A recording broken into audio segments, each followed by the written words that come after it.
The Athletic recently wrote a column about whether the Dallas Cowboys would be well served to pay Dak Prescott $40 million per year or let him walk. Yes, it's a lot of money, but also, yes, franchise quarterbacks don't come around too often. Nick, we'll start with you. Dallas giving Dak $40 million per would be blank. Simply too much. You've got to have a walk-away price. I understand that it's like, well, if you're anchored at your 35, what's 36? And if you're going to pay 36, what's 37? And if you're going to pay 37, are you really going to lose them over 40? But that's how people get underwater in houses. That's how people make terrible decisions on buying cars. Same goes for quarterbacks. You've got to have your walk-away price. And I would say to The Athletic, there is a third option, and I do think they alluded to this. It's not sign him to $40 million or get nothing for him. It's sign him to $40 million or next year, this time next year, or next offseason, I should say, trade him for multiple first-round picks to a team that is willing to pay him $40+ million, of which I think that team will exist. So to me, Coach, I would be very squeamish about paying him $35 million. I could not bring myself to pay him $40 million. It'd be simply too much. What's so interesting about articles like this, and when they talk about trading a guy the following year for multiple first-round draft picks to a team that's willing to pay him that immediately assumes that the guy is worth multiple first-round draft picks. And if he's worth multiple first-round draft picks, he's probably worth $40 million a year.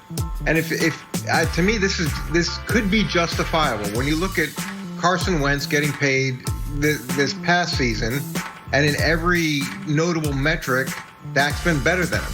So you could justify that based off this is a year later, the numbers are going to come out comparable, that you could do this. The other thing is you can make the numbers whatever you want the numbers to be. It's more about what the guaranteed money is and what the new money is.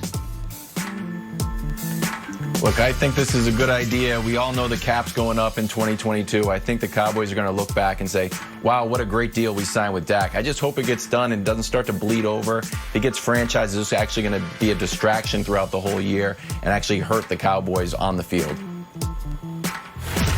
All right, let's move on and talk some Chicago Bears. They've got the off-season task of choosing a starting quarterback. You got your incumbent, Mitchell Trubisky. You got the new candidate in Nick Foles. Now, Trubisky admitted it, quote, pissed him off, but in a good way, when the team traded for Foles, and then went on to say, I still feel like this is my team.